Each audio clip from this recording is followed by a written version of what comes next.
Kin Live, magazine proche du Kinois. Kin Live, la vie à Kin. Bonjour mon meseno ya kolanda manaka Kin Live totombeli bino boye imalamu bansango na mukuse yango yo ekolo Congo démocratique ezali kokundo la 65e anniversaire ya lipanda lundi 30 juin 2025 na message na ye mokonzi ya mboka Félix Tshisekedi atalisi détermination na ye ya kopesa mboka kimia pe makoki ya kofuluka.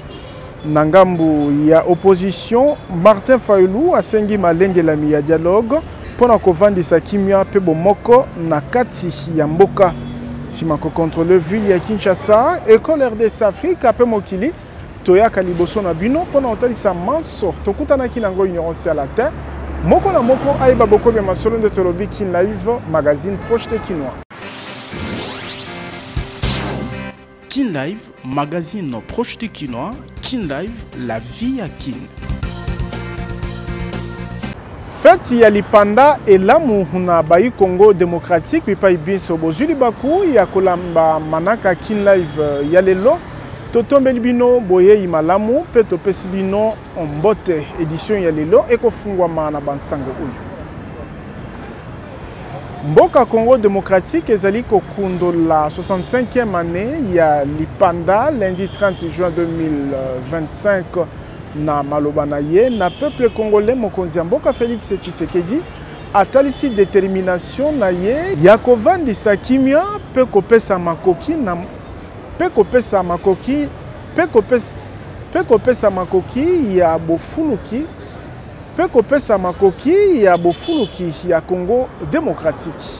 Accord de paix signé katineko le Congo démocratique pe Rwanda esili kozala salué na mokonzi ya mboka Félix Tshisekedi na discours na ye ya lundi 30 juin 2025 na libaku ya 65e année ya lipanda ekolo RDC. Mokonzi ya mboka oasepeli pe apesi longonia na implication ya président américain, l'émir ya Qatar, président ya Angola, pe mokonzi ya mboka Kenya ya kala oyo na lisungi na bango efungoli zela na stabilité coopération pe bofuluki ya Congo démocratique na ya région atalisi ete accord yango ezali eyano na elaka ya kimia na population ya Etenia Est. Cet accord n'est pas seulement un document. Il est une promesse de paix pour les populations de Goma, Bukavu, Rutshuru, Masisi, Nyiragongo, Lubero, Ituri et de toutes les localités martyrisées par la guerre. Ce processus diplomatique s'articule également avec les discussions en cours à Doha au Qatar. Notre ambition reste sans équivoque rétablir pleinement l'autorité de l'État sur l'ensemble du territoire national et œuvrer à l'instauration d'une paix réelle, durable et partagée dans toute la sous-région. Félix Antoine Tshisekedi Tshilombo apesi longonia na bofungwami ya motema ya Martin Fayulu Madidi. Pona ye, ezali eyano na bosenga ya peuple congolais ya komona bakambi na ye kosangana elongo tango likambo ezali na mboka. Notre unité n'est pas une option. Elle est une condition de survie. C'est dans cet esprit de responsabilité et de dépassement de soi que j'ai tenu, il y a quelques semaines, une rencontre franche et républicaine avec M. Martin Fayulu, l'un des leaders de l'opposition. Ce geste, que beaucoup n'auraient osé imaginer depuis les élections de 2018, témoigne d'une volonté partagée de placer l'intérêt supérieur de la nation au-dessus des querelles partisanes. Cette rencontre marque une étape importante vers une politique de réconciliation, d'écoute mutuelle et de respect réciproque. Le Belakaba, partenaire américain, asiatique, européen et africain, Félix Tshisekedi, a-t-il si été que le Congo démocratique et zongi sika awa pour na kosala ba coopération gagnant-gagnant. Po ekolo na ye et komi pene ya ko jouer partition na ye kotala ba défi ya mokili. Tolobi Tibokoyoka. Nangambu na ye opposant Martin Fayulu Madidi asengi malengelami ya dialogue pona kovandisa kimia bomoko pe cohésion kati na bayi Congo démocratique atalisi yango na nzela ya message na ye absali na nation congolaise lundi oyo. Ndoto ya bakoko babundela lipanda ekolo Congo démocratique kino lelo 65 ans sima etikali se ya baba po mayeba lingaki ezali kaka kokokisama te, elobi Martin Fayulu le 30 juin 2025 na message na peuple congolais. 65 ans dans la vie d'un homme marque l'âge de la maturité, le temps de transmettre un héritage. Pour une nation, cela devrait être celui de la stabilité, de la dignité retrouvée et de la cohésion nationale. Mais force est de constater avec lucidité et humilité que les rêves portés par nos pères fondateurs s'étaient étiolés. Nakoyoka mokonzi a eside koleka motango ya 25 millions ya bakongolais bazali na posa lisungi, 2 millions ya banamike bazali kobela maladie ya nzala, 7 millions ya bakongolais bazali exilé na mabele ya mboka na bango moko. Kota la menace ya intégrité ya RDC, occupation ya Goma, Bukavu, pe biteni misusu, na bomati ya misala mabe ya batomboki, na Kivu AFC M23, na Ituri, armée ougandaise na biteni mususu, na Bandundu Mobondo, etalisi ete mboka ekoti na pasi makasi. Martin Fayulu abetisete na mutuya ya kolengela dialogue kati na bakongolais. L'histoire de peuple nous enseigne que la paix passe par la cohésion et la cohésion passe par les dialogues. Voilà pourquoi je demande avec conviction et sens des responsabilités l'organisation sans délai d'un dialogue national inclusif entre Congolaises et Congolais sous la médiation de nos pères spirituels pour penser nos plaies, dire nos vérités et reconstruire la confiance. Atako asepeli na accord signé kati na Congo démocratique pe Rwanda na lisungi ya États-Unis. Mokonzi ya iside Martin Fayulu atalisi ete ekoki kozwa esika ya volonté ya peuple congolais te. Alors que notre pays vient de signer un accord de paix sous la médiation des États-Unis, nous prenons acte de la dynamique positive qu'il peut enclencher. Cet accord, bien que perfectible, peut représenter une opportunité de faire taire les armes et de créer les conditions d'un apaisement durable. Pour autant, nous devons rester vigilants. Aucune signature ne saurait remplacer la volonté résolue d'un peuple à défendre sa terre, à reconstruire ses institutions et à tenir debout. Sima ya kokutana na mokonzi ya mboka Félix Tshisekedi, Martin Fayulu asilaki pe kokutana na mangomba politique mususu na tina ya koluka kokutana na bakonzi na bango pour na réconciliation to kolimbisana pe cohésion nationale. Tolobi Tiboko Yoka.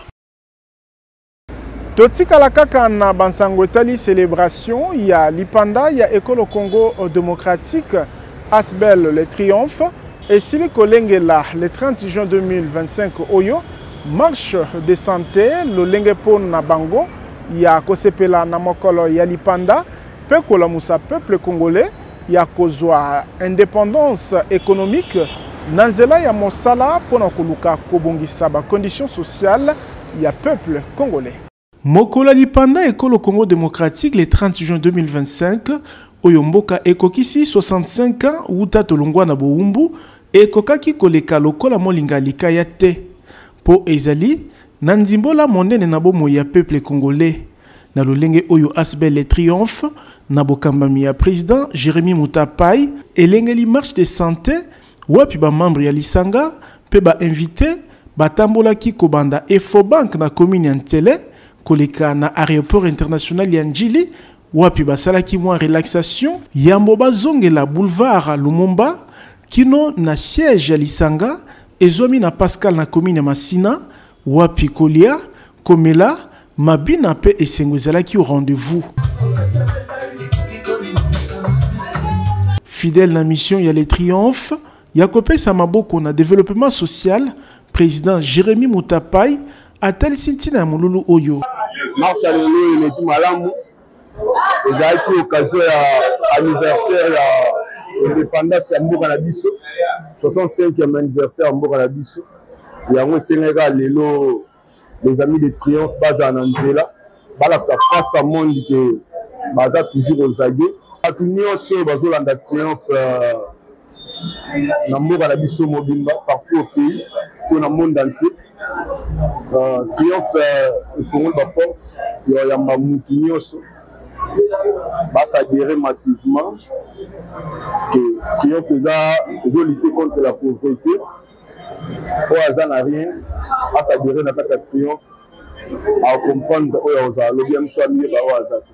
Triomphe eza pembeni ya chef de l'État, eza pembeni ya gouvernement mpona opesa maboko. La organisation ya lisanga oyo ba invité ba sepeli pe basusu bazwi mikano ya kotikala ba membre ya Triomphe. Message ya lelo ezali message moko ya joie ya kosepela par rapport ya bandeko na biso ya Triomphe na première édition na bango ya marche de Fanto basali. Triomphe ezali association to pierre to mutualité oyo ezolite contre les anti-valeurs, donc on a le bara ezolite vraiment pe contre la pauvreté.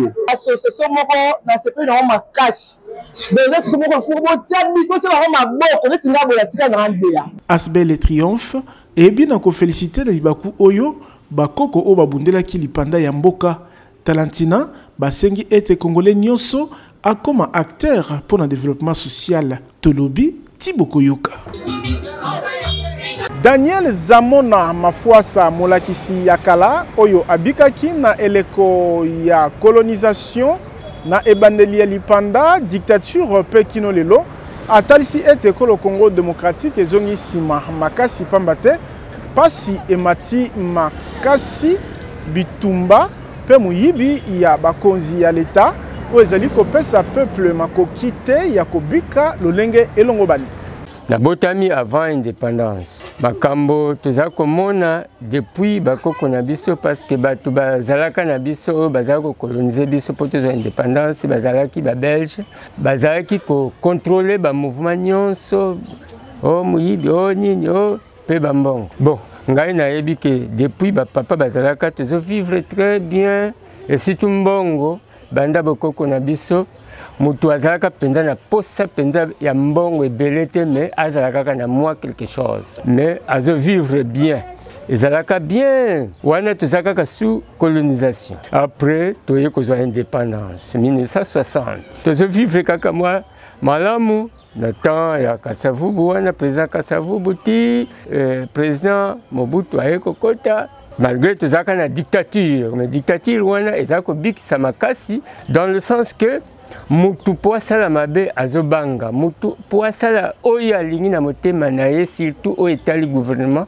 fo abanga mais lelo yo tokomi n'importe quoi kolia ekomi ya pasi bana kotanga ya pasi mobulu ekoti na mboka tozali indépendant oui indépendance ezali autosuffisance c'est-à-dire mutu amikoki na ye na aza libre mais liberté wana tozokoka ko survivre penza te kolia ekomi kaka pasi ou bien alors tozonga la colonisation indépendance c'est ça suna tina te mais tozosaka ba anniversaire mais ce totali oui eza indépendance mais pasi ezo continuer kolia ezo sala biso pasi économie ezo sala biso pasi o baza au placé bango bazozwa na bango ndenge balingi mais biso la basse classe tokobika ndenge nini bana na biso bazo souffrir toza na souci na tango ya colonisation toza coloniser mais éducation très bien mais lelo éducation commis déraillé gouvernement azwa penza ba précaution ba préalable nyonso oyo mutu nyonso pe asepela ce n'est pas seulement les hauts classés basepelaka oh kuna ibaki mbongo asalaki boye mais après aza toujours considéré même monaki muyibi mais aza toujours considéré dans le gouvernement parce que depuis en 1960 qui le lotezomona le pays ne marche pas au contraire nous reculons. Wuta Osaka na mboka Japon mokonzi ya mbula matadi Judith Suminwa Hatuluka azalaki mobiangami ya lokumu na Expo universelle Osaka 2025 wapi ekolo Congo démocratique etalisamaki lokola pays solution. Judith Suminwa akizalaki na milulu wana na délégation munene ya ba membre ya gouvernement pe ambassadeur ya ekolo RDC na Japon. Mokonzi Mbula Matadi abandaki na ko visiter stand ya École Congo démocratique wapi aibaki na ko découvrir exposition o esalemaki ya ba richesse naturelle pe culturelle. Ezalaki libaku pour ko rappeler rôle ya École Congo RDC na etumba ya changement climatique na ba tourbière na ye. Ezali elengi komona oyo Congo démocratique ekoki kopesa lokola pays solution o ezali na faune pe flore. Tozali na zamba monene ya mibale na mokili sima ya Amazonie kasi mboka ya Yambo na o etali ba tourbière. Na lolenge oyo tozali pays solution o ekoki ko capter carbone pona bobatelami ya environnement na mokili elobi Judith Suminwa. Na Expo universelle Osaka 2025 culture ya École Congo démocratique elobaki makasi pe ebendaki batu ebele misala ya artiste sculpteur plasticien culturel pe musicien congolais ebundi makasi ezali elembo ya esengo pona mboka elobi Judith Suminwa. Apesaki ba hommage na papa Liolo oyo ba œuvre na ye ezali na ba film diffusé na stand ya Congo démocratique. Mokonzi Mbula Matadi aibaki pe ko assister na prestation ya groupe congolais oyo na musique na bango basangisi traditionnel na moderne.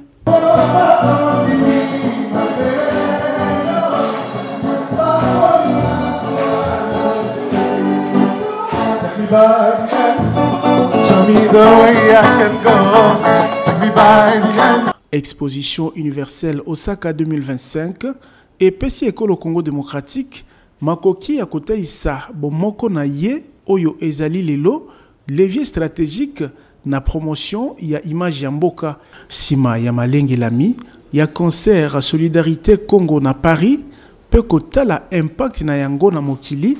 Mokonzi mboka Félix Tshisekedi amonaki ete ezali motuya ya ko engager réflexion stratégique na o itali consolidation ya bomoko kati na bayi mboka pona ko kembisa unité pe ko projeter image ya malamu pona École Congo démocratique na mokili.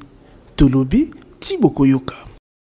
Accord de paix signé kati na Congo démocratique pe Rwanda ezali bradage ya ba minerais etalisi ministre d'État ya misala libanda Thérèse Kaikwamba Wagner oyo ajalisaki gouvernement congolais na signature ya accord wana na mboka États-Unis d'Amérique. Ministre ya misala libanda ya Congo démocratique abeti pe sete na likambo etali botosi ya accord yango kati na bikolo nyonso mibale. Alors, s'il y avait eu bradage, s'il s'agissait justement de vendre, comme certains le disent, nos ressources au prix de la paix, je pense que nous aurions commencé avec une séquence tout à fait différente. Nous aurions commencé justement à vendre. Mais ce n'est pas ce que nous avons fait aujourd'hui. Ce n'est pas ce que nous avons signé aujourd'hui. Aujourd'hui, nous avons signé un accord de paix dans lequel il n'y a aucune provision sur les questions économiques, sur les questions de minerais stratégiques. Et cet accord est très clair. Il prévoit justement la fondation pour un environnement propice dans lequel on peut aussi envisager un retour, si vous voulez, d'investisseurs, où on peut aussi envisager une économie plus dynamique. Mais nous sommes tous clairs dans notre compréhension du séquençage des choses. Nous ne pouvons pas penser à un contexte économique ou à la signature d'accords économiques sans pour autant tenir compte de la nécessité d'un retour de l'autorité de l'État, sans pour autant tenir compte de la nécessité d'un contrôle rétabli de toute notre intégrité territoriale. Et donc, à ceux qui pensent justement que cette paix a été obtenue justement à travers un bradage de nos ressources, je dis non, ce n'est pas le cas. L'accord se concentre sur la paix, il se concentre sur le rétablissement de l'autorité de l'État, et il se concentre justement sur la création de conditions propices pour une économie dynamique, chose que nous souhaitons évidemment pour nos compatriotes à l'Est et pour tout le reste de la République démocratique du Congo. Honorable Néron Mbungu a fungoli na bosenga ya parents complexe scolaire Mama Pembade na quartier de la paix na commune ya Kisenso pe institut de techniques médicales item na ba filière lokola sage-femme pe infirmière. Inscription Ekobanda na juillet 2025. Papa mama elenge mwasi pe mobali likambo bosengaki yango yo epesameli bino. Complexe scolaire Mama Pemba D. Mama Pemba D. Ndenge bozali komona ba bâtiment moderne ya Mosuni, misala esili pe ba salle de classe ya qualité, bien aérée, lumineuse, spacieuse, ezali déjà prête ya koyamba ba yekoli pour la année scolaire 2025-2026. Son excellence Nero Mbungu Fumabanga Moyo a poussé Penenabino awa na avenue Mwanga 11 na quartier de la Paix na commune ya Kisenso Mingi Penza na frontière na commune ya Matete, école moderne o etongami na ba norme ya standard international. Kaka lokola na Mama Pemba 1 awa pe ezali na école maternelle, primaire, enseignement de base, kino humanité na ba option lokola, commercial et gestion, latin philo, biologie chimie, sciences, électronique, coupé couture, électricité générale, mécanique générale, construction, pédagogie générale et siliwanate, institut technique médical item pe ekoti naba option sage-femme pe infirmière. Fondation Nerombungu et Biso mibange na ba atelier oyo ezali na ba matériel nyonso esengeli po bana bacha en pratique maiba ekoli. Atelier ya coupe couture oyo ezali kopesa formation ya qualité po mwana atonga bilamba oyo bozali komona. Atelier ya mécanique générale, électronique, électricité générale na laboratoire moderne ya chimie biologie. Na complexe scolaire Mama Pemba D, informatique pe anglais ezali kopesa makobanda na maternelle, primaire, enseignement de base, kino na humanité. Pour na éducation ya bana na biso, ya Kisenso, ya Moamba, ya Kinshasa pe ya République démocratique du Congo, Mama Pemba ezali référence pour na union c'est la formation pe éducation ya bana na biso. Ndeko mwana ya Kinshasa, lokola esika bazwaka mayele pe boyebe ezalaka mosika te, complexe scolaire Mama Pemba D ebongisami mpona kopesa malakisi ya qualité na bana ya Congo. Tolobi Tibokoyoka. Bondimami ya requête ya Congo démocratique na Cour africaine des droits de l'homme et des peuples efungoli nzela ya condamnation ya mboka Rwanda auteur ya bacrime ya lolenge na mabele ko le Congo démocratique etalisi ministre d'État intérimaire ya justice Maître Samuel Mbemba Kabuya. Mbula matade ko le Congo démocratique esepeli na elonga to victoire judiciaire sima ya mukano ya Cour africaine ya droits de l'homme et des peuples oyo ebaki na ko se déclarer compétente pe à juger recevable requête ya école Congo démocratique contre Rwanda. Et fondaki Rwanda ya kosala ba violation massive ya droits de l'homme na mabele na ye. Liboso ya bapanzi sango vendredi 27 juin 2025 na palais de justice, Maître Samuel Mbemba Kabuya, ministre d'État ya justice intérimaire, a-t-elle ce qui était mukano oyo ekomema cour ya kolandela na mozindo pe ekosuka na condamnation ya Rwanda. Ezalaki likambo ya PTT pambate Rwanda yaki na biloko babengaka ba exception ebele po ata moko kaka esimba pe ekweisa requête ya RDC. Mais tolongi etumba oyo elingi koloba nini kobanda lobi le 26 Rwanda azana 90 jours pona ko répondre na makambo oyo RDC efundi ekuna tango bango ba ko répondre biso Congo tozana 45 jours pona ko répliquer simana yango Cour africaine des droits de l'homme et des peuples et kozwa décision pona ko condamner Rwanda, décision pona ko indemniser ba victime ya makambo ya mabe Rwanda asali pe azali kosala na kati ya mboka na biso na partie est. Soki tolandeli na niveau national, décision oyo ezali victoire ya liboso oyo RDC azui depuis 30 ans oyo Rwanda asalaka mobulu na mboka na biso kasi lelo victoire ye na nzela ya président Félix Antoine Tshisekedi Tshilombo. Sima ya arrêt cour africaine ya droit de l'homme et de peuple ya jeudi 26 juin, Rwanda azali na 90 jours pour nous présenter ba observation na ye kolandisama na maya fundami ya ko violer ba droit ya ba population civile na est ya Congo démocratique pour na maître Samuel Mbemba ce qui Rwanda apesi ba observation école au Congo démocratique et kozala na 45 jours pour nous répliquer Tolobi Tiboko Yoka. Koma kola lopango na $1,500 ya pamba kasi okofuta be $500 mosusu kolanda moke moke soki po lingi okoma patron ba bus ya sika 00 km ezali kopesama na nyongo na ba moto ya sika na président Ziko Mukanga.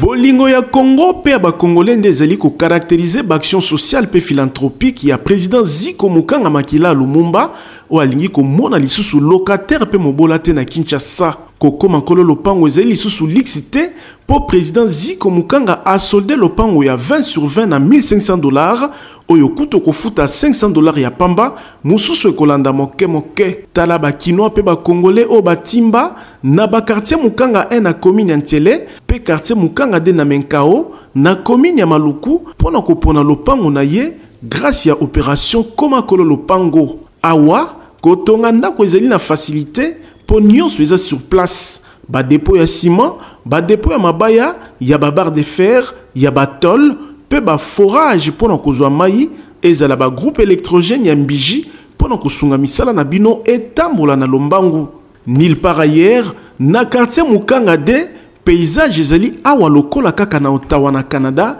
mopepe kitoko mokonzi ya bawewa nyonso ya RDC amemeli bino opération comme patron ba bus Mercedes Force ya sika 00 km ezali kopesama na $30,000 ya pamba kasi okofuta be $10,000 mususu kolanda moke moke moto ya 2 pneus na $1,300 avance $400 moto ya 3 pneus na $4,500 ya pamba avance $2,000 aux moto na yo mususu kofuta moke moke bongo pona ko améliorer social ya population Ziko Mukanga makila Lumumba asali 300 hectares ya bilanga pe ebele ya maziba ya mbisi pona ko laissa peuple congolais poisson Ziko Mukanga na moins cher olingi o bénéficier na ba avantage nyonso oyo président ya ANIPTNC apesi bino adresse ezali moko numéro 42 ya avenue Victoire na deuxième niveau ya galerie infra quartier Kauka na commune ya Kalamu Tolobi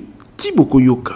Kotanga na mikili ya poto ekomi pete pona bana ya Kinshasa na bokasi agence de voyage Tour du Monde Service o ezali ko faciliter na visa d'études pe inscription. Je suis dans l'une des universités catholiques d'ailleurs. Kotanga université na poto ezala na ba institut technique ekomi pete pona bana ya Kinshasa pe ya RDC. Pambate mokonzi agence de voyage Tour du Monde Service azalaki na ba différents pays ya Europe ndakisa France, Belgique, Italie, Suisse pe misusu pona ko signer ba protocole d'entente na ba différentes universités ya bamboka o ya Europe pe ba institut technique na tina ko faciliter bilenge ezala ba ya école secondaire olingi okende kotanga na poto sans risque ya ko se faire escroquer adresse ezali moko agence de voyage Tour du Monde Service po awa okosala choix université yo moko pe agence eko faciliter yo na ba démarche pona inscription pe obtention ya visa d'études soki omonaki pasi na kala lelo temes mobiki si aye kosunga yo mwana ya Congo olingi kotanga na poto okende kosala ba études na yo na pete ezala ba bourse d'études possibilité ya kozwa yango pe ezali spécialisé na ko faciliter ba démarche pona visa temes ezali kokoba kofungola champ bino ba yebolingi kokende États-Unis Canada pona ba raison ya tourisme pe misusu l'agence la plus crédible TMS ezali kokoba na mosala ya kosunga ba congolais tozali na numéro 5151 ya balabala Kasavubu quartier Matonge na commune ya Kalamu TMS mobikisi pona ba démarche ya voyage na Kinshasa Tolobi Tiboko Yoka. Tokoba kolanda magazine Kin Live na communiqué nécrologique oyo. Communiqué nécrologique. Famille Mbambi ezali na mawa ya koyebisa na ba ressortissant ya Congo Central Mobimba ya Boma en particulier na baninga pe bayebani liwa ya papa Ndeko Penoko na kombo ya papa Mbambi Ndangi Elifaz, opérateur économique monene na secteur ya bois na Congo central, oyo ayebanaki mingi na kombo ya papa Mbanda, azongisaki molimo na nkolo kolandisama na maladi. Programme ya matanga epesami boye. Jeudi 3 juillet 2025, kobanda 19h Kinotongo, veillée mortuaire, ekosalama na salle Sinaï na Boma. Vendredi 4 juillet 2025, na ngonga ya 9h30, nzoto mowei ekobima na morgue ya hôpital ya référence ya Boma, pe na 10h ekozala exposé na salle Sinaï. Wapi signature ya livre ya condoléances ekosalama, recueillement, pe dépôt ya ba gerbe de fleurs, yambo levé du corps et salama na 12h30 pour na kokende natina kotika nzoto mowei na morgue ya hôpital de référence ya Lemba. Kobanda 19h Kinotongo, veillée mortuaire ekosalama na paroisse Matalatala Lemba 1. Samedi 5 juillet 2025 na ngonga ya 9h, levé du corps na morgue ya hôpital de référence ya Lemba. Pe 10h exposition ya nzoto mowei na paroisse Matalatala na Lemba 1. Na ngonga ya 14h30 nzoto mowei ekokumbama na concession familiale ya Kinsundi pona bokundami. 16h bain de consolation lié bisilié et pesami na montanyonso tika ete molimo na ye epe mana kimia. Kin Live, magazine proche de Kinois. Kin Live, la vie à Kin. Awande magazine Kin Live, suki tozalaki na sengo ko présenter bino ango pe na kombo ya équipe technique rédactionnelle totondi bino botondi po na fidélité to tombeli fête ya lipanda elamu na bakongolais banso bipai bazwami ezala na Congo démocratique pe bipai na mokili. Botikala na kimia sima ya caméra ezalaki Fabrice Ebengo. Kin Live, magazine proche de Kinois. Kin Live, la vie à Kin.